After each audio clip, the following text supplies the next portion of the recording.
Hi నమస్తే, welcome to my YouTube channel free learning maths Telugu.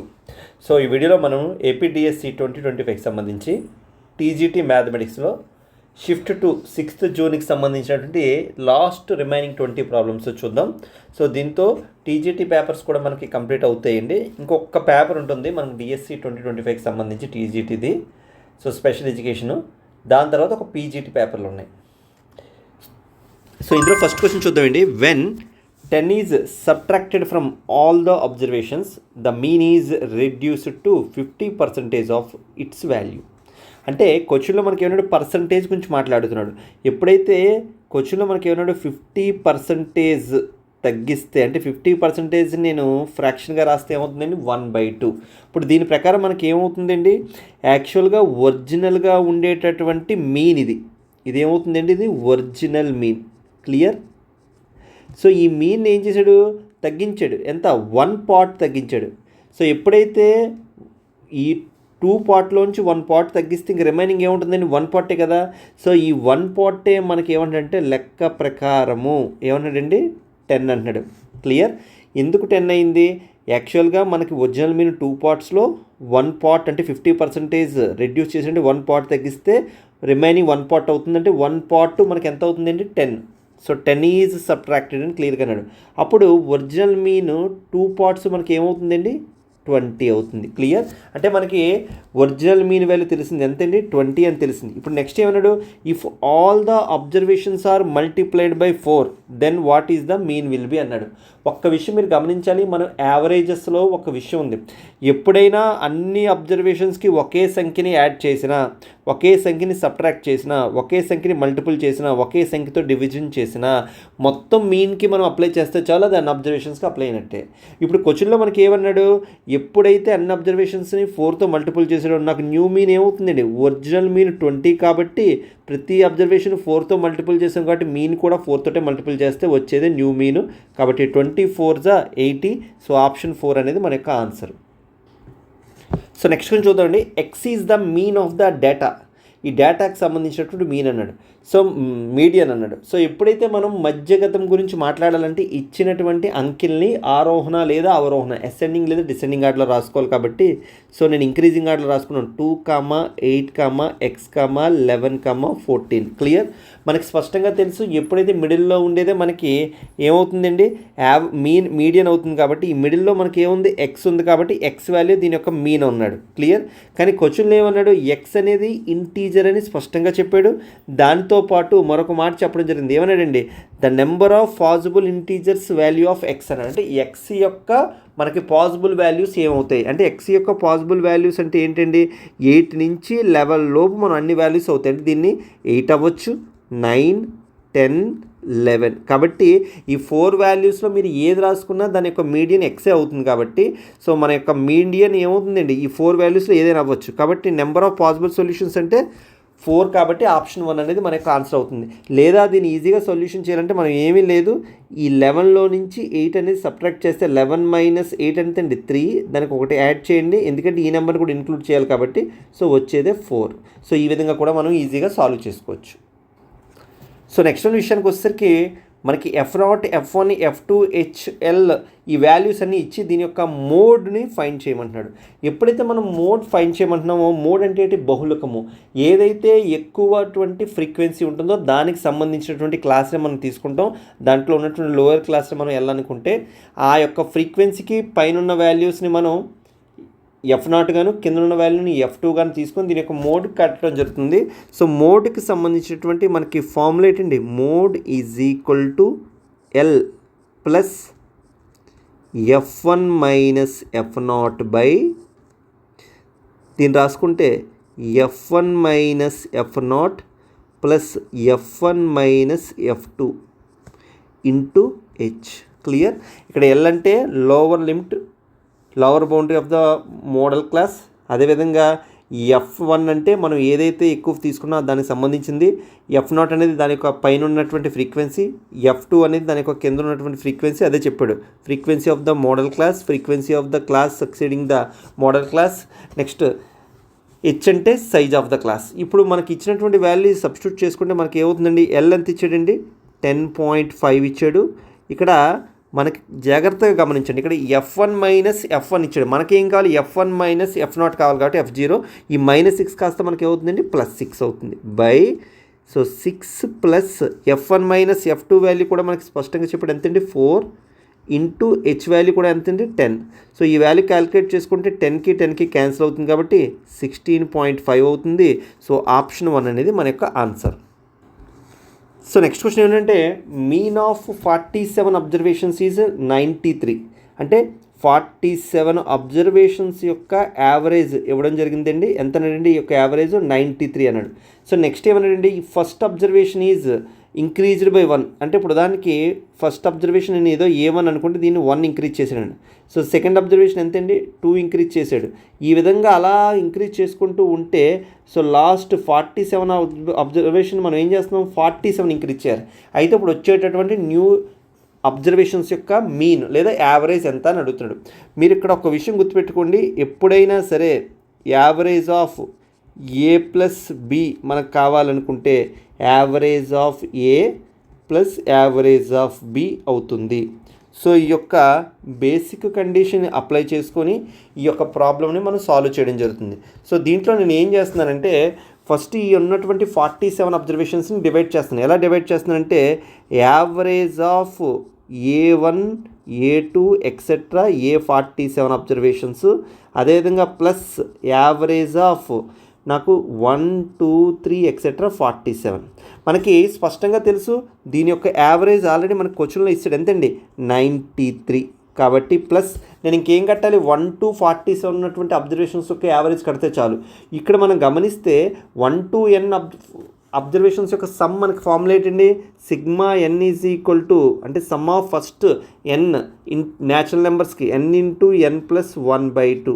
ఇప్పుడు దీంట్లో దీని యొక్క యావరేజ్ ఫైండ్ చేయాలంటే nకి క్యాన్సిల్ అయిపోతే n ప్లస్ 1/2 మిగులుతుంది. ఇప్పుడు అదే ఫార్ములా ఇక్కడ కూడా అప్లై చేస్తున్నాను. బట్ n ఈజ్ ఈక్వల్ మనం ఎంత వేసుకోవాలి? 47 వేసుకోవాలి. సో దీని యొక్క యావరేజ్ మనకి ఏమవుతుందండి? 47 ప్లస్ 1/2. అంటే ఈ వాల్యూ కాస్త మనం క్యాలిక్యులేట్ చేసుకుంటే 48/2 వస్తుంది. ఈ వాల్యూ కాస్త నాకు 24 వస్తుంది.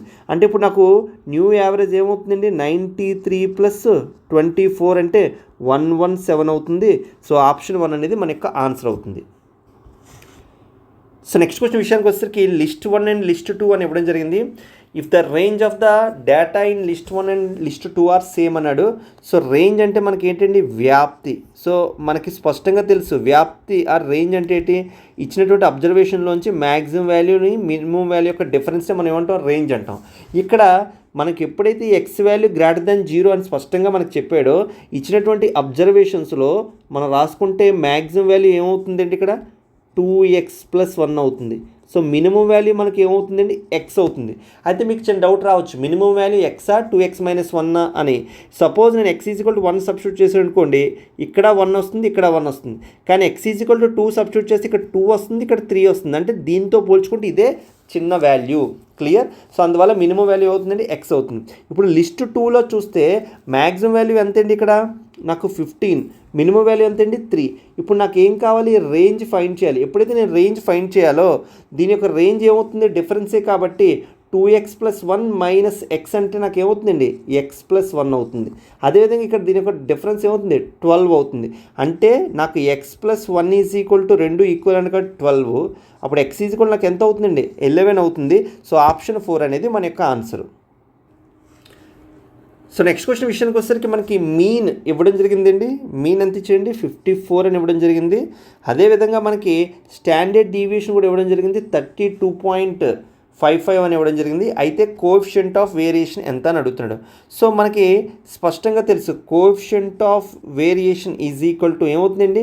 స్టాండర్డ్ డీవియేషన్ మనం సాధారణంగా దీన్ని సిగ్మాతో చూసుకుంటే బై మీన్ ఇంటూ 100. క్లియర్? అంటే ఈ స్టాండర్డ్ డీవియేషన్ మీన్ యొక్క రేషియోని మనం ఇంటూ 100తో మల్టిపుల్ చేస్తే వచ్చేది మనకి ఏమవుతుందండి? కోఎఫిషియంట్ ఆఫ్ వేరియేషన్ అవుతుంది. క్లియర్? ఇప్పుడు ఈ ఫార్ములాని అప్లై చేసుకొని మనం కోఎఫిషియంట్ ఆఫ్ వేరియేషన్ వాల్యూ కట్టాలంటే స్టాండర్డ్ డీవియేషన్ మనకి ఎంత ఇచ్చాడండి? ఇక్కడ 32.55 బై మీన్ ఎంత ఇచ్చాడు? 54 ఇంటూ 100. సో ఇది కోస్తా మనం రాసుకుంటే 3255/54 అవుతుంది. సో దీన్ని క్యాలిక్యులేట్ చేసుకుంటే మనకి 60.27 సంథింగ్ అంటే 28 అప్రాక్సిమేట్గా అన్నాడు. కాబట్టి ఆప్షన్ 1 అనేది మన యొక్క ఆన్సర్. ఇప్పుడు దీన్ని నేను అప్రాక్సిమేట్గా కనుక నేను పెద్ద క్యాలిక్యులేట్ చేయట్లేదండి. ఏం చేస్తానంటే సింపుల్గా దీన్ని 54/32 మనం చూసుకున్నాం అనుకోండి, ఈ ఆప్షన్ అయితే 100% కాదు. ఎందుకంటే మనకి వచ్చిన బట్టి వాల్యూస్ బట్టి మనం కంపేర్ చేసుకు ఇది కూడా కాదు. ఈ రెండిట్లో మనకి ఏదవుతుందంటే ఇప్పుడు 54 ఇంటూ మనం ఈ ఆప్షన్స్లో 61 మల్టిపుల్ చేసుకున్నాం అనుకోండి, 6×5 30 దగ్గరగా వస్తుంది. ఇది ఏమవుతుంది, ఎక్కువ అయిపోతుంది. కాబట్టి నేను దాన్ని బట్టి ఫస్ట్ ఆప్షన్ అనుకున్నాను. లేదా మీరు క్యాలిక్యులేట్ చేసుకుని get the answer. So next one విషయానికి వచ్చేసరికి coin is tossed 3 times, find the probability of getting at least 2 heads అన్నాడు. అంటే కనీసం 2 heads అన్నాడు. అంటే ఇక్కడ ఒకటి గుర్తుపెట్టుకోండి, మొత్తం మనం టాస్ చేసినటువంటి కాయిన్స్ ఏంటండి, 3 కాయిన్స్ని మనం టాస్ చేయడం జరుగుతుంది. ఇప్పుడు ఈ 3 కాయిన్స్ని టాస్ చేసినప్పుడు మనకు వచ్చిన నుండి అట్లీస్ట్ అనే మాట వాడాడు. అంటే కనీసం అని అడిగాడు. అంటే నాకేమై ఉండొచ్చు, 2 heads ఉన్నా పర్వాలేదు, కనీసం అట్లీస్ట్ దానికన్నా ఎక్కువ ఉన్నా పర్వాలేదు, అంటే 3 heads ఉన్నా పర్వాలేదు. ఎప్పుడైతే 2 heads ఉన్నాయో రిమైనింగ్ 1 కూడా మనకి ఏమవుతుందండి, 1 tail అవుతుంది. అంటే నాకు ఇది వచ్చేది ఏమవుతుంది, 2 heads ఒక టైల్తో అనేది నాకు ఇక్కడ ఫామ్ అవ్వాలి, ఇక్కడ 3 headsతో ఫామ్ అయినా నాకు పర్వాలేదు. సో ఈ మొత్తం వచ్చే పాసిబిలిటీస్ బట్టే నేను లెక్క చేసుకోగలను. సో సాధారణంగా మనం ఏం చేస్తాం, ఎప్పుడైతే 3 coins టాస్ చేస్తామో what the total number of possibilities, so total number of events ఏమవుతుంది, 2³ అంటే 8 అవుతుంది. ఇప్పుడు మనకు వచ్చేటువంటి 8 ఈవెంట్స్ అంటే ఏమేమి వస్తున్నాయి చూడండి ఒకసారి. Head head head head tail head head head tail tail head head, అలాగే tail tail tail tail tail head tail head tail tail head tail tail, ఇవి. సో ఇందులో మనకి ఏమన్నాడు, కనీసం అన్నాడు. కాబట్టి ఈ 4 అబ్జర్వేషన్స్లో మనం ఏం తీసుకున్నా సరే మనకి ఇచ్చినటువంటి ఫేవరబుల్ ఈవెంట్స్ అవుతాయి. కాబట్టి నాకు probability of event is equal to ఏమవుతుంది, నా ఫేవరబుల్ ఈవెంట్స్ ఎన్ని 4, నా టోటల్ నెంబర్ ఆఫ్ ఈవెంట్స్ 8. కాబట్టి నా ఆన్సర్ ఏమవుతుందండి 1/2. కాబట్టి ఫస్ట్ ఆప్షన్ మన యొక్క ఆన్సర్. మీరు ఇది కూడా రాసుకోకుండా ఈజీగా సాల్వ్ చేయడం ఎలాగో మీకు తెలుసు. ఆల్రెడీ నేను ప్రాబిలిటీ వీడియోస్ కొన్ని చేస్తున్నాను, మళ్ళీ భవిష్యత్తులో మీకు చేసినప్పుడు ఆ ట్రిక్స్ కూడా చెప్తాను. సో నెక్స్ట్ క్వశ్చన్ ఏమన్నాడంటే, card is selected randomly from 40 cards numbered 1 to 40. అంటే ఒక 40 cards తీసుకున్నాడు. ఈ 40 cards మీద కూడా తను ఏం చేస్తున్నాడండి, 1 2 ఈ విధంగా 40 వరకు కూడా నెంబర్స్ అనేవి రాసుకొని ఉన్నాయి. అయితే find the probability of getting a card which is a multiple of 2 or multiple of 5 is అన్నాడు. అంటే 2తో భాగించబడేదైనా నాకు పర్వాలేదు, అయినా 5 యొక్క మల్టిపుల్ అంటే 5తో భాగించబడేదైనా పర్వాలేదు అని అడుగుతున్నాడు. ఇప్పుడు ఈ లెక్కలు మనం చేయడం కోసం పెద్ద కష్టపడద్దు. దీనికోసం నాకు ఫేవరబుల్ ఈవెంట్స్ కావాలంటే ఫస్ట్ మీరు ఏం చేయాలంటే, ఎన్ని సంఖ్యలు 2తో పర్ఫెక్ట్గా డివిజిబుల్ అవుతాయి, 40 అంటే 40/2. క్లియర్. సో ఇప్పుడు 2తో పర్ఫెక్ట్గా డివిజిబుల్ అయ్యే సంఖ్యలు ఎన్నండి, మనకి 20 నెంబర్స్ ఉన్నాయి. అదేవిధంగా ఎన్ని సంఖ్యలు 5తో పర్ఫెక్ట్గా డివిజిబుల్ అవుతాయి చూసుకుందాం. క్లియర్. ఇప్పుడు దానికి కూడా 40/5 అంటే 8. ఇక్కడ ఒక విషయం గమనించాలి, మనం ఎప్పుడు కూడా రిపిటేటివ్ థింగ్స్ తీసుకోకూడదు. కారణం ఏంటి, ఇక్కడ 2తో డివిజిబుల్ అయ్యే నెంబర్లు తీసుకుని నేను 10 అనే నెంబర్ తీసుకుంటే ఈ 10 అనే నెంబరు నాకు 2తోటి డివిజిబుల్ అవుతుంది, అదేవిధంగా 5తోటి డివిజిబుల్ అవుతుంది. కానీ నేను ఒకసారి తీసుకోవాలంటే ఎన్ని నెంబర్స్ మనకి రిపీట్ అవుతున్నాయో అది కనుక్కుందాం. దానికోసమని మనం ఏం చేస్తామంటే, ఈ రెండింటి యొక్క ఎల్సిఎం కట్టండి. 2కి 5కి ఎల్సిఎం ఎంత, 10 కదా. సో దీని యొక్క ఎల్సిఎం 10తో డివిజిబుల్ అయ్యేటువంటి నెంబర్స్ ఎన్ని, కాబట్టి 40/10 అంటే 4 నెంబర్స్. అంటే ఇందులో మనకి ఏముంటాయండి, 4 నెంబర్స్ కామన్గా ఉంటాయి. దీనికోసం మీరు చేయాల్సింది ఏమి లేదు, ఈ రెండింటిని ప్లస్ చేయండి, వచ్చిన దాంట్లో ఇది మైనస్ చేయండి. అంటే 28 - 4 అంటే 24. అంటే మీకు కావాల్సినటువంటి ఫేవరబుల్ ఈవెంట్స్ ఏంటండి, 24 ఈవెంట్స్.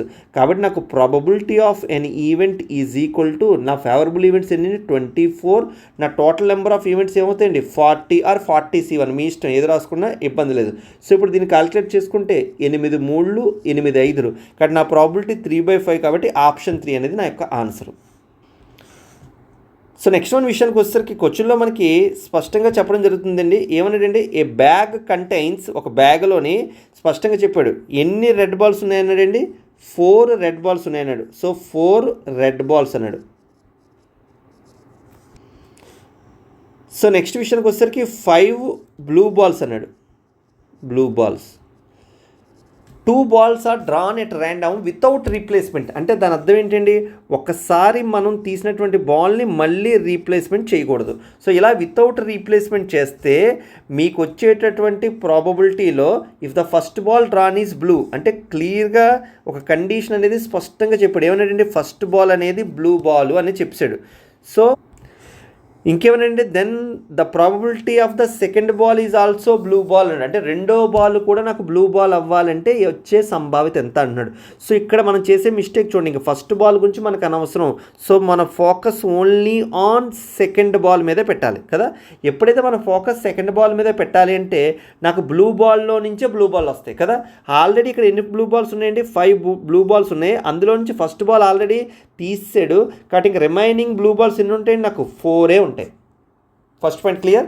కాబట్టి నాకు probability of getting second ball blue ball కావాలి అంటే నాకు ఏమవుతుందండి, సో నా ఫేవరబుల్ ఈవెంట్స్ ఎన్ని ఉన్నాయండి, నాకు ఉన్న బాల్స్ కేవలం 4 ఉన్నాయి. కారణం ఏంటి, first ball already blue ball అయిపోయింది కాబట్టి 4 by total number of events. అంటే ఇప్పుడు చూడండి, టోటల్ మనకు వచ్చేటువంటి బాల్స్ ఎన్నండి, 9 బాల్స్. ఈ 9 బాల్స్లో ఆల్రెడీ ఫస్ట్ బాల్ తీసాం కాబట్టి ఇది క్వశ్చన్లో స్పష్టంగా చెప్పాడు. ఏమని చెప్పాడు, వితౌట్ రీప్లేస్మెంట్ అని చెప్పాడు. ఎప్పుడైతే రీప్లేస్మెంట్ చేయట్లేదు, ఇంకా 9 - 1 అంటే ఎన్ని బాల్స్ ఉంటాయండి, కేవలం 8 బాల్స్ ఉంటాయి. కాబట్టి మన ప్రాబిలిటీ ఏమవుతుందండి, 4/8 అంటే 1/2. సో ఆప్షన్ 3 అనేది మన యొక్క ఆన్సర్. సో కొంచెం క్లారిటీ మిస్ అవ్వద్దు, ఓన్లీ సెకండ్ బాల్ గురించి అడిగాడు కాబట్టి నేను సెకండ్ బాల్దే ఫైండ్ చేశాను. సో నెక్స్ట్ క్వశ్చన్ విషయానికి వచ్చేసరికి ఒక 2 డైసెస్ ఉన్నాయన్నాడండి. అంటే ఇక్కడ ఒక డైస్ తీసుకున్నాం మనం. సో ఈ డైస్ మీద మనకి ఏమన్నాడండి, 1 2 3 4 5 6 ఈ ఫేసెస్ మీద అలా నెంబర్స్ రాసున్నాయి. అదేవిధంగా మనం మరొక డైస్ తీసుకున్నాం అని చెప్పాడు. ఈ డైస్ మీద -1 -2 -3 -4 -5 -6 ఈ విధంగా నెంబర్స్ రాసున్నాయి అన్నాడు. అయితే ఇప్పుడు క్వశ్చన్లో ఏమంటున్నాడంటే probability of getting some less than or equal to 0, అంటే ఈ డైస్ మీద వచ్చినటువంటి ఒక నెంబరు, అదేవిధంగా ఈ డైస్ మీద వచ్చినటువంటి ఒక నెంబరు, ఈ రెండింటిని మనం కలిపితే అయితే 0 అయినా అవ్వాలి లేదా 0 కన్నా తక్కువైనా ఉండాలి అంటున్నాడు. సో దీంట్లో వచ్చే నెంబరు అదేవిధంగా దీంట్లో వచ్చిన నెంబరు యొక్క సమ్ అనేది ఏమవ్వాలండి, అయితే 0 అయినా అవ్వాలి లేదా 0 కన్నా తక్కువైనా ఉండాలి. ఇప్పుడు ఫస్ట్ వన్ చూద్దాం. 0 ఎప్పుడు వస్తుందండి, ఇక్కడ సేమ్ నెంబర్స్ వచ్చినప్పుడు మాత్రం వస్తాయి. అంటే సపోజ్ ఇక్కడ 1 వచ్చింది అనుకోండి, ఇక్కడ నాకు -1 వస్తే దీని యొక్క సమ్ ఏమవుతుంది, నాకు 0 అవుతుంది. అంటే ఇలా నాకు ఎన్ని పాసిబిలిటీస్ ఉన్నాయి, 1 2 3 4 5 6 అలాగే మైనస్ వచ్చినప్పుడు అంటే నాకు వచ్చే పాసిబిలిటీస్ ఎన్ని ఉన్నాయండి, ఇవి 6 పాసిబిలిటీస్ ఉన్నాయి. క్లియర్. నెక్స్ట్ 0 కన్నా తక్కువ రావాలంటే నాకు అది ఏమవ్వాలండి, నెగిటివ్ అవ్వాలి. సో నెగిటివ్ సమ్ అవ్వాలంటే ఖచ్చితంగా నేను ఇక్కడ ఏదైతే నెంబర్ తీసుకుంటున్నానో, ఇప్పుడు సపోజ్ ఇక్కడ 1 అని తీసుకున్నాను అనుకోండి, ఈ 1తో పోల్చుకుంటే ఈ నెగిటివ్ నెంబర్ అనేది ఎక్కువే ఉండాలి. అంటే దాని అర్థం ఏంటి, ఇక్కడ -2 కానీ -3 కానీ -4 కానీ -5 కానీ -6 కానీ, అంటే ఈ ఇంటిలో ఏది ఉన్నా సరే ఈ సమ్ నాకు ఏమవుతుంది, నెగిటివ్ అవుతుంది. అంటే ఇక్కడ నాకు 1 వచ్చినప్పుడు ఇక్కడ నాకు పాసిబిలిటీస్ ఏమున్నాయండి, 5 ఉన్నాయి. కాబట్టి 1తో 5 అంటే 1 -2 1 -3 1 -4 1 -5 1 -6 అంటే నాకు ఎన్ని పాసిబిలిటీస్ వస్తాయి, ఇలాంటివి 5 వస్తున్నాయి. సపోజ్ నేను 2 తీసుకున్నాను అనుకోండి, అంతకన్నా ఎక్కువ కదా, 4 వస్తాయి. అదేవిధంగా నేను 3 తీసుకున్నాను అనుకోండి, నాకు ఏమొస్తాయి, అంతకన్నా ఎక్కువ. సో నాకు 3 వస్తాయి. అంటే ఇప్పుడు దాని అర్థం ఏంటంటే ఇక్కడ నేను 3 తీసుకున్నాను అనుకోండి, నాకు -4 -5 -6 ఏం తీసుకున్నా నాకు నెగిటివ్ వస్తుందని అర్థం. అలాగే నేను 4 వచ్చింది అనుకోండి, నాకు 5 కానీ 6 కానీ అంటే 2.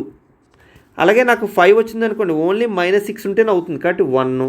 6 ఉంటే 6కి సంబంధించింది ఏ నెంబర్ తీసుకుని నెగిటివ్ రాదు. ఒక 6 తీసుకుంటే 0 అవుతుంది. ఆల్రెడీ ఇక్కడ కౌంట్ చేస్తాం. అంటే నా ఫేవరబుల్ ఈవెంట్స్ ఏమవుతున్నాయండి, ఈ వాల్యూస్ అన్నీ కూడా నా ఫేవరబుల్ ఈవెంట్స్ అవుతున్నాయి. అర్థమవుతున్నాయా? సో ఇప్పుడు నా ఫేవరబుల్ ఈవెంట్స్ మొత్తం నాకు కలిపితే ఏమవుతుంది, 1 3 6 10 15 21. కానీ నా టోటల్ నెంబర్ ఆఫ్ ఫేవరబుల్స్ ఈవెంట్స్ ఎన్నండి, 21. కాబట్టి నాకు probability of an event is equal to నా ఫేవరబుల్ ఈవెంట్స్ ఎన్ని, 21/. ఇప్పుడు టోటల్ నెంబర్ ఆఫ్ ఈవెంట్స్ అంటే ఏమవుతుంది, ఇక్కడ 6 ఇక్కడ 6 అబ్జర్వేషన్స్ కాబట్టి 6 × 6 ఎంతండి, 36 వేస్గా రాసుకోవచ్చు. అంటే 2 డైస్ని వేసినట్టు నేను. కాబట్టి 21/36 అంటే 7/12 అవుతుంది. సో ఆప్షన్ 2 అనేది మన యొక్క ఆన్సరు. సో నెక్స్ట్ క్వశ్చన్ మనకి ఏమన్నాడండి, ఒక బ్యాగ్ అన్నాడు. సో ఈ బ్యాగ్లో మనకి ఏమన్నాడండి, రెడ్ బాల్స్ ఎన్ని ఉన్నాయన్నాడు, 4 రెడ్ బాల్స్ ఉన్నాయన్నాడు. కాబట్టి 4 రెడ్ బాల్స్. నెక్స్ట్ వన్ ఏమన్నాడండి, మనకి 5 బ్లాక్ బాల్స్ అన్నాడు. సో నెక్స్ట్ ఏమన్నాడండి, 6 బ్లూ బాల్స్ అన్నాడు. కాబట్టి బ్లూ బాల్స్ ఎన్ని ఉన్నాయండి, 6. ఇప్పుడు టోటల్గా చూస్తే మనకి ఎన్ని బాల్స్ ఉన్నట్టండి, 6 + 5 + 4 అంటే 15 బాల్స్ ఉన్నాయి. క్లియర్. ఇప్పుడు క్వశ్చన్లో మనకి ఏమనంటే the probability of getting 1 red ball, అంటే ఒక రెడ్ బాల్ కావాలన్నాడు, అలాగే 1 బ్లాక్ బాల్ కావాలన్నాడు. When 2 balls are drawn simultaneously, అంటే ఇక్కడ చాలా ఇంపార్టెంట్ మాట. 2 బాళ్ళు ఒకేసారిగా తీస్తే ఒక బాల్ రెడ్ బాల్ అయ్యే ప్రాబిలిటీ ఎంత, ఒక బాల్ బ్లాక్ బాల్ అయ్యే ప్రాబిలిటీ ఎంత. అంటే ఎప్పుడైతే 2 బాళ్ళు ఒకసారి తీస్తున్నామో దీనికి ఆర్డర్తో సంబంధం లేదు. అంటే ఫస్ట్ బాల్ రెడ్ తీస్తున్నామా, బ్లాక్ తీస్తున్నామా, రెడ్ తీస్తున్నామా అనవసరం. సో 2 balls వస్తే చాలు మనకి. కాబట్టి నేను ఏం చేస్తానంటే probability of an event is equal to నా టోటల్ నెంబర్ ఆఫ్ ఈవెంట్స్ అంటే ఏమవుతుందండి, 15 balls నుంచి నాకు 2 balls కావాలి కాబట్టి 15C2. క్లియర్. సో నాకు ఒక రెడ్ బాల్, ఒక బ్లాక్ బాల్.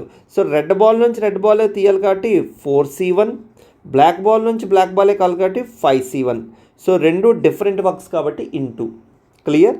సో 4C1 అంటే ఏంటంటే నాకు 4, 5C1 అంటే 5.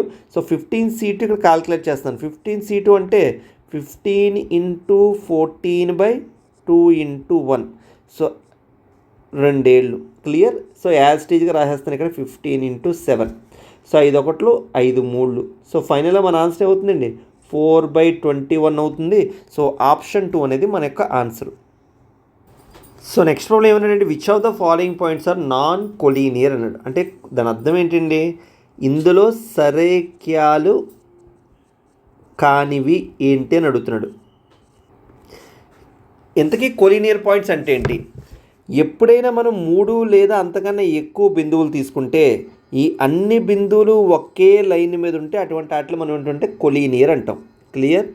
ఒకవేళ అలా లేకపోతే వాటిలో మనం ఏంటంటే నాన్ కొలీనియర్ అంటాం. ఇప్పుడు ఇచ్చిన బిందువుల్లో మనకి నాన్ కొలీనియర్ అని కట్టాలంటే దానికి కొన్ని స్పెషల్ కండిషన్స్ ఉన్నాయి. ఏంటంటే ఎప్పుడైనా సరే మనం తీసుకున్నటువంటి పాయింట్స్ డిస్టెన్స్ బట్టి కన్క్లూడ్ చేయొచ్చు, ఫస్ట్ వన్. తర్వాత సెకండ్ వన్ స్లోప్ బట్టి కన్క్లూడ్ చేయొచ్చు. థర్డ్ వన్ ఎప్పుడైతే ఏరియా ఆఫ్ ద ట్రయాంగిల్ 0 అయిందో అవి కొలీనియర్ పాయింట్స్, 0 కాకపోతే నాన్ కొలీనియర్ పాయింట్స్. ఈ విధంగా కూడా మనం కన్క్లూడ్ చేయొచ్చు. సో ఇప్పుడు మనం ఏం చేస్తున్నాం అంటే ఇంకా ఏరియా కానీ డిస్టెన్స్ కానీ వెళ్ళట్లేదు, it will be take a lengthy time. నేను అందుకని ఏం చేస్తుంటే స్లోప్ కండిషన్ అప్లై చేస్తున్నాను. ఏంటి స్లోప్ కండిషను? మనకు స్పష్టంగా తెలుసు, ఎప్పుడైనా x1 y1 x2 y2 అనేవి 2 పాయింట్స్ ఇస్తే దాని యొక్క స్లోప్ మనకి ఏమవుతుందండి y2 - y1/x2 - x1. Clear. So ఇక్కడ ఎప్పుడైతే మనం స్లోప్స్ కట్టామో స్లోప్స్ అనేవి ఈక్వల్గా ఉన్నాయనుకోండి అవి కొలీనియర్, ఈక్వల్గా లేకపోతే అవి నాన్ కొలీనియర్. ఇప్పుడు ఫస్ట్ పాయింట్కి వెళ్ళిపోదాం. సో నేను ఈ 2 పాయింట్లకి ఫస్ట్ స్లోప్ కడుతున్నాను. ఈ 2 పాయింట్లకి స్లోప్ కడితే 8 - -2 అంటే 10 బై ఇక్కడ y x కోఆర్డినేట్ ఇస్తే -2 - 3 అంటే -5. అంటే ఈ వాల్యూ నాకు ఎంత అవుతుందండి -2 వస్తుంది. క్లియర్. సో నెక్స్ట్ అదేవిధంగా ఇప్పుడు ఈ 2 పాయింట్లకి నేను ఫైండ్ చేస్తున్నాను. ఈ 2 పాయింట్లు ఫైండ్ చేస్తే ఇక్కడ 4 - 8 అంటే -4 బై 0 - -2 అంటే +2. అంటే ఈ వాల్యూ ఎంత వస్తుందండి -2. అంటే ఎప్పుడైతే ఈ 2 స్లోపులు ఈక్వల్ వచ్చాయో ఇది -2 వచ్చింది, ఇది -2 వచ్చింది, కాబట్టి ఈ పాయింట్స్ అనేవి కొలీనియర్. కానీ మనకి నాన్ కొలీనియర్ కావాలి కాబట్టి ఇది మన ఆన్సర్ కాదు. So next second option check చేస్తున్నాను. ఇప్పుడు దీనికి స్లోప్ కడితే ఏమవుతుంది 1 - -2 అంటే 3 బై 5 - 2 అంటే -2. దీని స్లోప్ ఏమొచ్చిందండి -3/2 వచ్చింది. అదేవిధంగా ఇప్పుడు దీనికి ఫైండ్ చేస్తే 4 - 1 అంటే 3, 4 - 5 అంటే -2. కాబట్టి ఈ 2 స్లోపులు కూడా ఈక్వల్ కాబట్టి ఇవి కూడా కొలీనియర్ పాయింట్సే. కానీ మనకి నాన్ కొలీనియర్ కావాలి కాబట్టి ఇది కూడా మన ఆన్సర్ కాదు. సో నెక్స్ట్ థర్డ్ ఆప్షన్కి వెళ్తాండి. థర్డ్ ఆప్షన్కి వెళ్తే 6 - -1 అంటే 7 బై ఇక్కడ -4 - 1 అంటే -5. అదేవిధంగా నెక్స్ట్ దీని స్లోప్ ఫైండ్ చేస్తే -5 - 6 అంటే -11. అదేవిధంగా -3 అంటే +4 కాబట్టి +1. సో ఈ 2 స్లోపులు ఈక్వల్ కావట్లేదు కాబట్టి ఇవి నాన్ కొలీనియర్ పాయింట్స్ అవుతాయి. కాబట్టి ఆప్షన్ 3 అనేది మన ఆన్సర్ అవ్వచ్చు. ఇప్పుడు అవునో కాదో మరి ఫోర్త్ ఆప్షన్ కూడా ఒకసారి చెక్ చేసుకుందాం. ఇప్పుడు ఫోర్త్ ఆప్షన్ విషయానికి వచ్చేసరికి మనకి ఏమవుతుందండి -4 - 1 అంటే -5. అదేవిధంగా 3 - 8 అంటే ఇది కూడా -5. కాబట్టి ఈ వాల్యూ 1 అవుతుంది. అదేవిధంగా ఈ పాయింట్ ఫైండ్ చేస్తే మనకి -5 + 4 అంటే -1 2 - 3 అంటే -1 కాబట్టి ఇది కూడా +1 అంటే ఇక్కడ కూడా మనకి ఏమవుతుంది స్లోప్స్ ఈక్వల్ అవుతుంది కాబట్టి ఇవి కూడా మనకి కొలీనియర్ పాయింట్స్. మనకు కావాల్సిన నాన్ కొలీనియర్ కాబట్టి ఆప్షన్ 3 అనేది మన యొక్క ఆన్సర్. ఈ విధంగా మనం సింపుల్గా స్లోప్స్ కాన్సెప్ట్తో మనం ఫైండ్ చేయొచ్చు. సో నెక్స్ట్ క్వశ్చన్ విషయానికి వచ్చేసరికి the centre of a circle is on Y axis అంటున్నాడండి. సో ఈ విధంగా మనం ఒక సర్కిల్ తీసుకున్నాం. ఈ సర్కిల్ తీసుకుంటే దీని యొక్క సెంటర్ అనేది మనకి ఏమంటున్నాడు వై యాక్సిస్ మీద ఉందంటున్నాడు.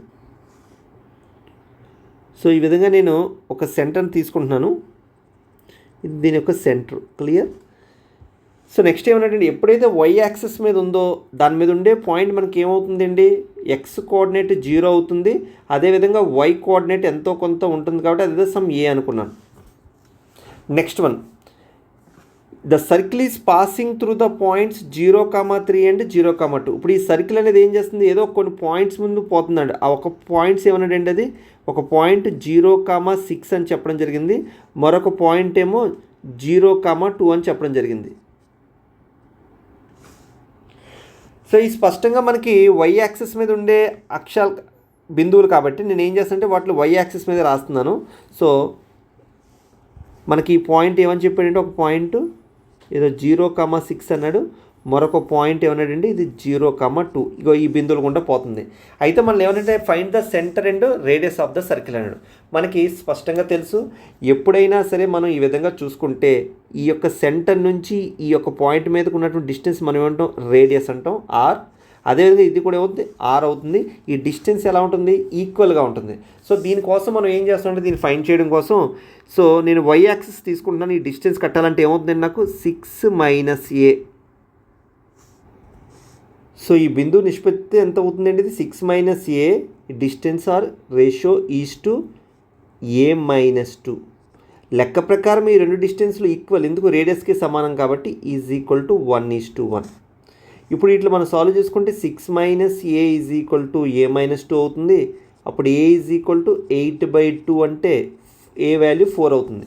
సో ఇక్కడున్న ఆప్షన్లో ఏ వాల్యూ 4 ఉండేది ఏముందండి, కేవలం థర్డ్ ఆప్షన్ కాబట్టి మనం మిగతా వాటిని సొల్యూషన్ చేయడం అవసరం లేదు, డైరెక్ట్గా ఆన్సర్ అదే. నెక్స్ట్ మీరు ఈ డిస్టెన్స్ ఒక ఆర్ వాల్యూ ఫైండ్ చేయాలనుకున్న ఇంకేమన్నాడంటే రేడియస్ ఆఫ్ ద సర్కిల్ 0,6కి అదేవిధంగా మీరు 0,4కి మీరు డిస్టెన్స్ ఫైండ్ చేసినా you get the same answer. Clear. కాబట్టి ఆప్షన్ 3 అనేది మన యొక్క ఆన్సర్ అవుతుంది. సో నెక్స్ట్ వన్ ఏమంటే మనకి ఏబిసి అనేది ఒక ట్రయాంగిల్ అని చెప్పి వాటికి సంబంధించినట్టు ఒక వర్టిసెస్ ఇవ్వడం జరిగింది. ఇది ఏ, ఇది బి, ఇది సి అనుకున్నాం. సో ఏ వాల్యూ ఎంత అండి 2,3, B value -1,0, C value 2,-4. Next క్వశ్చన్లో మనకి ఏం చెప్పండి జీ అనేది ఒక సెంట్రాయిడ్ అన్నాడు. సో ఇక్కడ నేను జీ అని సెంట్రాయిడ్గా తీసుకున్నాను. అయితే ఇక్కడ ఏర్పడే ట్రయాంగిల్ ఏమన్నాడు మనకి బీజీసి. ఈ బీజీసీ యొక్క ఏరియా ఎంత అని అడుగుతున్నాడు, అంటే ఈ ఏరియా మనకు కావాలి. ఒక్క విషయం మనం గమనించాలి, ఎప్పుడైతే జీ అనేది సెంట్రాయిడ్ అయ్యిందో so triangle BGC is equal to 1, 2, 3 ఇవేమవుతాయంటే ఈక్వల్ పార్ట్స్ అవుతాయి ఏరియాలో. కాబట్టి 1/3 of area of triangle ABC అంటే ఏరియా ఆఫ్ ట్రయాంగిల్ ఎంత ఉందో దాంట్లో 1/3 పార్ట్ చేస్తే అదే ట్రయాంగిల్ బీజీసీ అవుతుంది. సో మనకు ఆల్రెడీ ఏబీసీ యొక్క వెర్టిసెస్ తెలుసు కాబట్టి దాని యొక్క ఏరియా నేను ఫైండ్ చేస్తున్నాను. సో ఏరియాని ఫైండ్ చేయడం మనకి ఈజీగా తెలుసు ఆ ఫార్ములా. సో ఏమవుతుందండి x1 y1 x2 y2 x3 y3 అనేవి వెర్టిసెస్ అయితే వాటిదే area of the triangle. So area is equal to ఇక్కడ రాస్తున్నానండి of mode x1 - x2 x2 - x3 అదేవిధంగా y1 - y2 y2 - y3. So ఇప్పుడు దాని ప్రకారం చూస్తే 2 -1 అంటే 3 నెక్స్ట్ -1 - 2 అంటే -3. క్లియర్. అదేవిధంగా 3 - 0 అంటే 3, 0 - 4 అంటే 4. So of mode area is equal to clear. So ఇప్పుడు నాకు దీని యొక్క డెట్ ఫైండ్ చేస్తే చాలు ఆఫ్ ఇంటూ సో 4 × 3 = 12, 3 × 3 = 9 అంటే 21. సో నాకు వచ్చేటువంటి సో దీని యొక్క ఏరియా ఎంత అవుతుందండి మనకి 10.5 అవుతుంది. ఎప్పుడైతే దీని యొక్క ఏరియా తెలిసిందో మనం ట్రయాంగిల్ బీజేసీ యొక్క ఏరియా అవుతుందండి 1/3 ఇంటూ 10.5 అంటే మన answer 3.5 square units. So option 3 అనేది మన యొక్క ఆన్సర్ అవుతుంది. సో నెక్స్ట్ కొంచెం చూద్దామండి. క్వశ్చన్ ఏమన్నాడంటే the point on the y axis అన్నాడు. సో నేను ఏం చేస్తున్నానంటే ఈ విధంగా ఒక వై యాక్సిస్ తీసుకుంటున్నాను. సో ఇది ఒక వై యాక్సిస్. సో ఇక్కడ ఒక పాయింట్ ఉందని చెప్పాడు. సో ఈ యొక్క పాయింట్ నేను ఏం చేస్తున్నానంటే ఏదో 0,aగా తీసుకున్నాను. క్లియర్. ఇప్పుడు ఈ పాయింట్ దగ్గర ఉన్న పాయింట్ ఏంటి, which is equi distance from -1,7 అంటే ఇక్కడ ఒక పాయింట్ ఉంది -1,7. అదేవిధంగా ఇక్కడ ఒక పాయింట్ ఉంది 3,3. ఇప్పుడు మనకి ఏమంటున్నాడంటే ఇప్పుడు సపోజ్ ఇది ఏ, ఇదేదో బి, ఈ పాయింట్ ఏదో సమ్ సి అనుకుంటే మనకి ఏ నుంచి బికి ఎంత డిస్టెన్స్ ఉంటుందో ఏ నుంచి సికి కూడా అంతే డిస్టెన్స్ ఉంటుందని, ఎందుకంటే విచ్ ఆర్ ఈక్వి డిస్టెన్స్ అని చెప్పాడు క్వశ్చన్లో మనకు స్పష్టంగా. కాబట్టి ఇప్పుడు ఏం కట్టాలి, మనకి ఏబీ లెంత్ అంటే distance of AB equal to distance of BC. So మనకి డిస్టెన్స్ ఫార్ములా తెలుసు కాబట్టి ఇప్పుడు నేను దాన్ని అప్లై చేసుకుంటే ఏమవుతుందండి, √(-1) లేదంటే 0-1 మీ ఇష్టం ఏం తీసుకున్నా పర్లేదు. డిఫరెన్స్ ఆఫ్ ఎక్స్ కోఆర్డినేట్ అంటే 1² plus a-7 is equal to ఇక్కడ డిఫరెన్స్ ఆఫ్ ఎక్స్ కోఆర్డినేట్స్ అంటే ఇక్కడ 3² plus a-3 square root. Both sides మనం స్క్వేరింగ్ అని చేసాం అనుకోండి, స్క్వేర్ రూట్ క్యాన్సిల్ అయిపోతుంది కాబట్టి ఇక్కడ 1 ప్లస్ ఇక్కడ a² minus 14a plus 49 is equal to ఇక్కడ కూడా 9 plus a² minus 6a plus 9. Clear. ఇక్కడ మనకి ఏమవుతుంది, a² క్యాన్సిల్ అవుతుంది. ఇంకా మనం క్యాన్సిలేషన్ చేసుకుంటే మిగతా 49 ప్లస్ 1 అంటే ఇక్కడ మనకి 50. ఈ 9 ఇటు పక్క తీసుకొస్తే -18 ఈజ్ ఈక్వల్ టు ఈ -6a మైనస్ 14 అటు పక్క వెళ్తే ప్లస్ 14a. ఇప్పుడు దీని కాస్త మనం కాలిక్యులేట్ చేసుకుంటే మనకి ఏమవుతుందండి, 8a ఈజ్ ఈక్వల్ టు 32 అవుతుంది, a ఈజ్ ఈక్వల్ టు 4 అవుతుంది. ఎప్పుడైతే ఏ వాల్యూ 4 అయిందో ఆ పాయింట్ మనకి ఏమవుతుందండి 0,4 అవుతుంది. కాబట్టి ఆప్షన్ 4 అనేది మన యొక్క ఆన్సర్. సో నెక్స్ట్ క్వశ్చన్ ఏంటంటే point of trisection of the line segment joining 2,-2 and -7,4. ఎప్పుడైతే పాయింట్ ఆఫ్ ట్రైసెక్షన్ దాన్ని ఏమంటే త్రిధాకరణ బిందువు అంటాం. అంటే ఏదైనా ఒక లైన్ అది 1:2 లేదా 2:1 నిష్పత్తిలో విభజిస్తే అప్పుడు ఆ బిందువుని ఏమంటే త్రిధాకరణ బిందువు అంటాం. సపోజ్ ఇక్కడ నాకు ఒక లైన్ సెగ్మెంట్ గురించి చెప్పడం జరిగింది. సో ఇక్కడ నాకు ఒక పాయింట్ ఏమన్నాడండి, ఈ పాయింట్ 2,-2 అన్నాడు. మరొక పాయింట్ ఈ చివరిని ఏదో -7,4 అని తీసుకున్నాం. ఇప్పుడు మనం గమనిస్తే ఇందులో ఇక్కడ ఒక పాయింట్ మనం తీసుకుంటే ఈ పాయింట్ అనేది ఈ యొక్క రేఖని లైన్ని 1:2 నిష్పత్తిలో విభజిస్తుంది. సపోజ్ ఈ పాయింట్ P అనుకున్నాను, ఇది A, ఇది B అనుకున్నాను.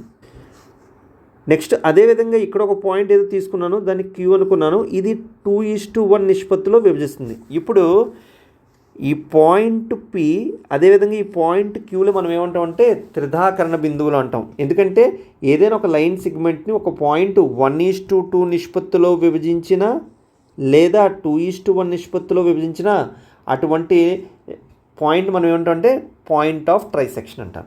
ఇప్పుడు మన క్వశ్చన్లో ఏమన్నాడు, పాయింట్ ఆఫ్ ట్రైసెక్షన్ వాల్యూ మనం ఫైండ్ చేయమన్నాడు. కాబట్టి మనకి ఇక్కడ ఇచ్చిన ఆప్షన్లో అన్నీ ఒకలా లేదు కాబట్టి ఏదో ఒక పాయింట్ కట్టుకుంటే చాలు. నేను ఏం చేస్తానంటే సింపుల్గా m:n నిష్పత్తిని 1:2గా తీసుకున్నాను. మనకు తెలుసు x1 y1 అదేవిధంగా x2 y2 అనేవి 2 పాయింట్స్. m:n నిష్పత్తిలో ఏదైనా ఒక పాయింట్ ఇంటర్నల్గా డివైడ్ చేస్తే ఆ పాయింట్ మనకి ఏమవుతుందండి, నాకు p యొక్క కోఆర్డినేట్స్ కావాలంటే mx2 plus nx1 by m plus n అదేవిధంగా my2 plus ny1 by m plus n. Clear. So ఇప్పుడు ఈ ఫార్ములాని బేస్ చేసుకొని మనం దాన్ని ఫైండ్ చేస్తున్నాం.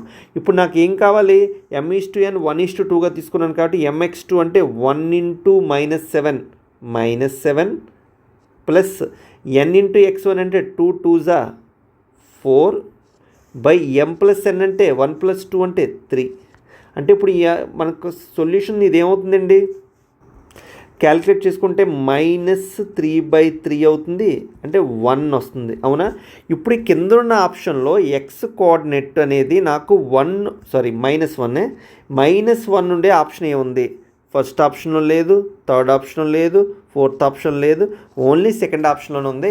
కాబట్టి అదే నా యొక్క ఆన్సర్. ఇంక మీరు మొత్తం సొల్యూషన్ చేయని అవసరం లేదు, జస్ట్ ఈ ఒక్క వాల్యూని ఫైండ్ చేసుకుని దాన్ని బట్టి మనం ఆన్సర్ని కన్క్లూడ్ చేసుకున్నాం. కాబట్టి ఇది 1:2 నిష్పత్తిలో వచ్చేటప్పుడు ఇది 2:1లో చేసుకున్నప్పుడు ఈ పాయింట్ వస్తుంది మనకి. సో నెక్స్ట్ క్వశ్చన్ ఏమన్నాడండి, find the length of the major axis of the ellipse అన్నాడు. సో సాధారణంగా మనం ఎలిప్స్ విషయానికి వచ్చేసరికి ఏమవుతుందంటే ఈ షేప్లో ఉన్నదాన్ని మనం ఏమంటాం, ఎలిప్స్గా తీసుకోవడం జరుగుతుంది. సో దీంట్లో what is the standard form of ellipse అంటే మనం ఏం చేస్తామండి, x-h² ప్లస్ y-k²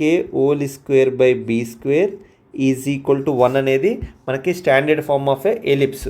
ఇక్కడ h, k అనేవి మనకి ఏమవుతాయంటే సెంటర్ ఆఫ్ ద ఎలిప్స్ అవుతుంది. అదేవిధంగా ఇక్కడ మనకి 2a అనేది మేజర్ యాక్సెస్ అవుతుంది.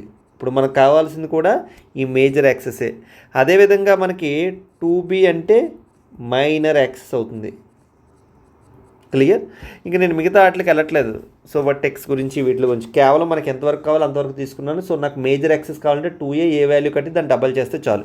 ఇప్పుడు నాకు ఇచ్చినటువంటి ఎక్స్ప్రెషన్ని నేను ఈ ఫామ్లోకి మార్చుకోవాలి. సో దానికోసం నేను ఏం చేస్తున్నానంటే, సో ఎక్స్ కోఆర్డినేట్స్ ఇక్కడ నాకు ఏమన్నాడంటే 3x² - 6x, కానీ నాకు x మైనస్లోనే ఉండాలి. కాబట్టి నేను ఏం చేస్తున్నానంటే జాగ్రత్తగా చూడండి, ఇక్కడ 3 కామన్ తీస్తున్నాను. ఎప్పుడైతే నేను ఇక్కడ 3 కామన్ తీసానో నాకు ఏమవుతుందంటే ఇది x² - 2x అవుతుంది. సో నాకు a - b రూపంలో రాయాలి కాబట్టి ఇక్కడ నేను ఏం చేస్తున్నానంటే +1గా రాస్తున్నాను. ఇప్పుడు ఈ మొత్తం వాల్యూ నాకు ఏమవుతుందండి, x - 1² అవుతుంది. క్లియర్. కానీ ఇక్కడ నేను 1 × 3 అంటే +3ని యాడ్ చేశాను కాబట్టి నేను -3ని సబ్ట్రాక్ట్ చేసేస్తున్నాను. ఓకే. నెక్స్ట్ y కోఆర్డినేట్స్ సంబంధించి రాస్తున్నాను. ఇప్పుడు y కోఆర్డినేట్స్ అంటే నాకు ఏమొచ్చాడు, y² - 2y. సో దీన్ని కూడా y - 1² రాసుకోవచ్చు. కాబట్టి దీన్ని ఏం చేస్తానంటే ఇక్కడ నేను +1 యాడ్ చేశాను. ఎప్పుడైతే లేని +1ని యాడ్ చేశానో కాబట్టి నేను -1ని సబ్ట్రాక్ట్ చేస్తున్నాను. సో ఇప్పుడు ఈ వాల్యూని మనం ఏ విధంగా రాసుకోవచ్చు అండి, ఇది y - 1² రాసుకోవచ్చు. ఇంకా చివరికి నాకు ఏం మిగిలిందంటే ఇక్కడ -5 ఈజ్ ఈక్వల్ టు 0. ఇప్పుడు ఈ మొత్తం ఎక్స్ప్రెషన్ని మనం రాసుకుంటే ఏ విధంగా రాసుకోవచ్చు, 3 × x - 1² ప్లస్ y - 1² -3 -5 -1 అంటే -9, అటుపక్క తీసుకెళ్ళిపోతే +9 అవుతుంది. ఆ 9 కాస్త ఇటుపక్క తీసుకొస్తే నాకు ఏమవుతుందండి, x - 1² అంటే 3 × x - 1²/9 plus y - 1²/9 is equal to 1. ఇక్కడ దీనికి క్యాన్సిల్ అయిపోతే మనకు కావాల్సినటువంటి స్టాండర్డ్ ఫామ్ వస్తుంది. ఏంటంటే ఆ standard form x - 1²/3 plus y - 1²/9 equal to 1. So ఇక్కడ నేను 3ని కాస్త రాస్తే ఏం రాయొచ్చండి, ఈ ఫామ్లో రాయడం కోసం √3² రాస్తున్నాను. ఈ 9 కాస్త రాస్తే నాకు ఏమవుతుందండి, 3² రాస్తాను. ఇప్పుడు మనం గమనిస్తే ఇక్కడ నేను ఏమన్నా h, centre 2a major axis 2b minor axis ఎప్పుడవుతుంది, ఈ ఏ వాల్యూ అనేది ఇక్కడ ఎక్కువగా ఉంటే అది మేజర్ అవుతుంది. ఒకవేళ ఇక్కడ ఏ వాల్యూ కన్నా బి వాల్యూ ఎక్కువ ఉందనుకోండి, ఈ రిలేషన్ అనేది రివర్స్ అవుతుంది. ఇప్పుడు ఇక్కడ క్వశ్చన్లో మనం గమనిస్తే దీంతో పోలిస్తే ఈ వాల్యూ ఎక్కువగా ఉంది, అంటే ఇప్పుడు మేజర్ యాక్సిస్ √3 అవ్వదు, 3 అవుతుంది. కాబట్టి ఇక్కడ మేజర్ యాక్సిస్కి సంబంధించినటువంటి వాల్యూలో నాకు 2 × సమ్ వాల్యూ కావాలి కాబట్టి ఏది పెద్ద వాల్యూ అంటే ఇక్కడ 3 పెద్ద కాబట్టి × 3 ఈజ్ ఈక్వల్ టు 6 అనేది మనకు ఆన్సర్ అవుతుంది. సో ఆప్షన్ 2 అనేది మనకు ఆన్సర్. మరొకసారి చెప్తాను, కొద్దిగా క్లారిటీగా చూసుకోండి. ఎప్పుడైనా మేజర్ యాక్సెస్ అనే విషయానికి వచ్చేసరికి ఏబీలు బట్టి ఉంటుంది. ఒకవేళ ఏ వాల్యూ పెద్ద ఉంటే a major access, B value పెద్ద ఉంటే బి మేజర్ యాక్సెస్. ఇక్కడ నాకు ఏమన్నా √3 పోలిస్తే ఇక్కడ 3 వాల్యూ ఎక్కువ కాబట్టి ఇక్కడ మేజర్ యాక్సెస్ 2b అవుతుంది. కాబట్టి 2 × 3 = 6 నా యొక్క ఆన్సర్. సో నెక్స్ట్ క్వశ్చన్ ఏమన్నాడండి, equation of the plane that makes intercepts 1, 3, 4 on the XYZ axis respectively. So దీనికోసం మనం పెద్దగా కష్టపడిన అవసరం లేదు. సో ఇక్కడ ఇచ్చినటువంటి ఈక్వేషన్లో ఏది కాన్స్టెంట్ వాల్యూతో మనం డివైడ్ చేసినప్పుడు క్లియర్, సో ఆ యొక్క x and y and z కోఆర్డినేట్లు 1, 3, 4 వస్తే అదే మనకు ఆన్సర్. ఇక్కడ థర్డ్ అయితే ఎట్టి పరిస్థితుల్లో కాదు, ఎందుకంటే దీనికి ఒక కాన్స్టెంట్ లేదు. దీనికి ఒక ఇంటర్సెప్ట్లో ఒకవేళ మనం రాయాలనుకుంటే అదేమవుద్ది, x/1 y/1/3 z/1/4 అవుతుంది. ఇదైతే ఆన్సర్ కాదు. ఇప్పుడు ఫస్ట్ ఆప్షన్కి వెళ్దాం. ఫస్ట్ ఆప్షన్ రాస్తే రాయించండి, 12x + 4y + 3z = +12. ఇప్పుడు ఈ 12తో ఇటుపక్క తీసుకొచ్చేస్తే నాకు ఏమవుతుందండి, 12x/12 + 4y/12 + 3z/12 = 1. ఇప్పుడు 12కి 12కి క్యాన్సిల్. సో 4 1లు 4 3లు 3 1లు 3 4లు. ఇప్పుడు ఇదేమవుతుందండి, x/1 + y/3 + z/4 = 1. ఇప్పుడు చెప్పండి, ఎక్స్ ఇంటర్సెప్ట్ ఏమవుతుందండి 1, వై ఇంటర్సెప్ట్ ఏమవుతుందండి 3, జెడ్ ఇంటర్సెప్ట్ ఏమవుతుందండి 4. కాబట్టి మన యొక్క answer first option is your answer. ఎందుకంటే మనకి 3 డైమెన్షన్లో ఇంటర్సెప్ట్ ఫామ్ ఏమవుతుందండి, x/a + y/b + z/c = 1 అవుతుంది. సో ఈ రూపంలో ఫస్ట్ ఈక్వేషన్ వస్తుంది కాబట్టి అదే మన యొక్క ఆన్సర్. సో నెక్స్ట్ క్వశ్చన్ ఏమన్నాడండి, 2 circles represented by the equation. ఈ విధంగా 2 ఈక్వేషన్స్ ఇచ్చాడు. అవి ఎక్స్టర్నల్గా టచ్ అవుతాయా, ఇంటర్నల్గా టచ్ అవుతాయా, టచ్ అవ్వా, లేదా ఇంటర్సెక్ట్ ఈచ్ అదర్ ఇన్ 2 పాయింట్సా అని డిఫరెంట్ కండిషన్స్ అడుగుతున్నాడు. సో సాధారణ మనం జనరల్ ఈక్వేషన్ ఫామ్ ఏంటండి, సర్కిల్లో x² + y² + 2gx + 2fy + c = 0. ఈ విధంగా ఇచ్చినప్పుడు దీని యొక్క సెంటర్ మనకేమవుతుందండి, సెంటర్ -g, -f అవుతుంది. అదేవిధంగా రేడియస్ మనకేమవుతుంది, √g² + f² - c.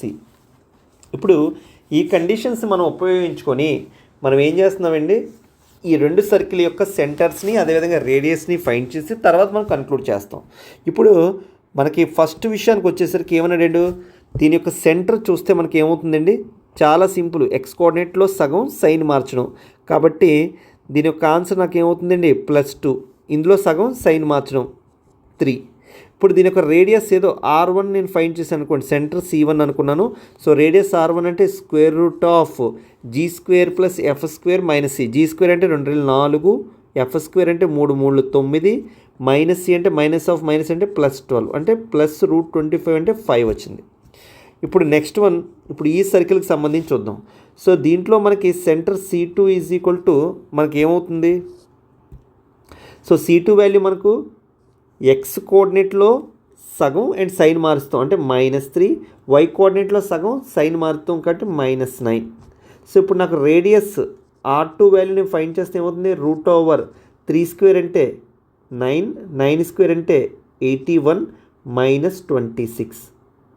అంటే ఇప్పుడు √90 - 26 అంటే మనకి 64 అవుతుంది, అంటే 8 వస్తుంది. ఇప్పుడు మనం ఈ 2 సర్కిల్స్ గురించి డిసైడ్ చేయాలంటే ముందు డిస్టెన్స్ బిట్వీన్ ద 2 సర్కిల్స్ అంటే సెంటర్స్ మధ్య ఉన్నటువంటి డిస్టెన్స్ ఫైండ్ చేయాలి. కాబట్టి సో C1 C2 మధ్య ఉన్నటువంటి డిస్టెన్స్ ఫైండ్ చేస్తే ఏమవుతుంది, √2 - 7 అంటే 2 + 3 అంటే 5 5 25. నేను డైరెక్ట్గా వేసేస్తున్నాను. 3 + 12 అంటే 144 అంటే √169 అంటే ఈ వాల్యూ 13 వస్తుంది. క్లియర్.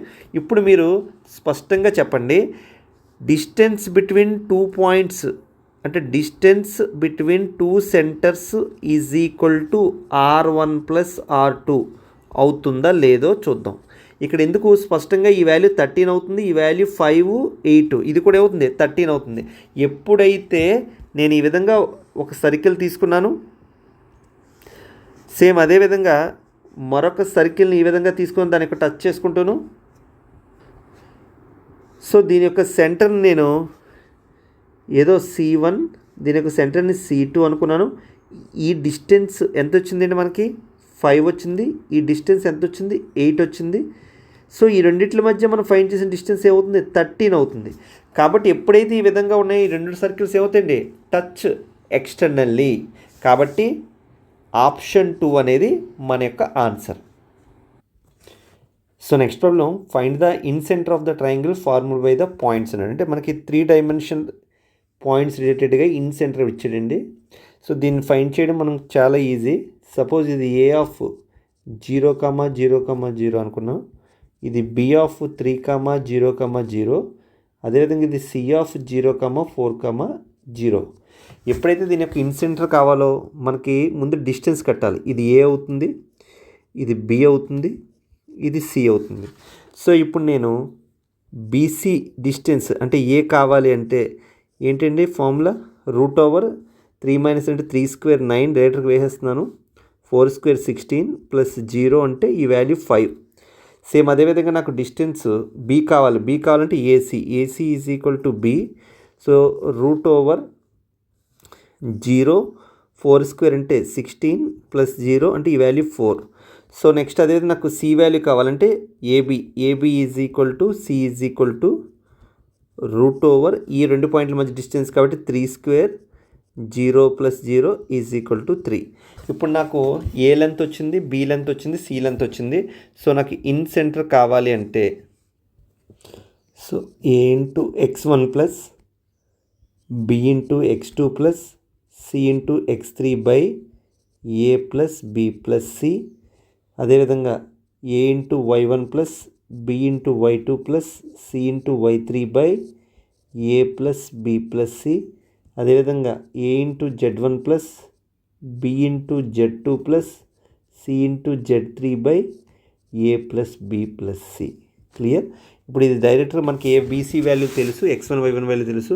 సో నేను ఆ సబ్స్టిట్యూట్ చేసుకుంటున్నాను. సో ఫస్ట్ ఏ వాల్యూ నాకు ఏమవుతుందండి, సో 5 ఇంటూ x1 కోఆర్డినేట్ అంటే 0 ప్లస్ 4 ఇంటూ 3 ప్లస్ అదేవిధంగా C value 3 into 0 by 5 plus 4 plus 3 comma ఇక్కడ కూడా నాకు y coordinate 5 into 0 plus 4 into 0 plus అదేవిధంగా 3 into 4 by 5 plus 4 plus 3 comma next అదేవిధంగా ఏ వాల్యూ 5 ఇంటూ 0 ప్లస్ అదేవిధంగా B value 4 into 0 plus C value 3 into 0 by 5 plus 4 plus 3. Clear? So ఈ value నాకు 0 అంటే ఓవరాల్గా మనకి ఏమవుతుందండి, 4 3 12 12 బై ఇది కూడా నాకు ఏమవుతుందండి 12 కామా సేమ్ ఇక్కడ కూడా 12 బై 12 ఇది 0 బై 12 వస్తుంది. సో ఈ వాల్యూ 1 టైం క్యాన్సిల్ అవుతుంది కాబట్టి సో మన యొక్క ఇన్ సెంటర్ ఏమవుతుంది 1,1,0 అవుతుంది. సో ఆప్షన్ 1 అనేది మన యొక్క ఆన్సర్. సో దీంతో టీజీటీకి సంబంధించినటువంటి పేపర్స్ మనం కంప్లీట్ చేసుకున్నాం. సో ఈ విధంగా మనం ప్రాబ్లమ్స్ అన్నిటినీ ట్రిక్కీగా ఎలా సాల్వ్ చేయొచ్చో ఈ వీడియోస్ ద్వారా తెలుసుకున్నాం. సో నెక్స్ట్ వీడియోస్లో మనం మరిన్ని ఇంపార్టెంట్ పాయింట్స్తో కలుద్దాం. Thank you.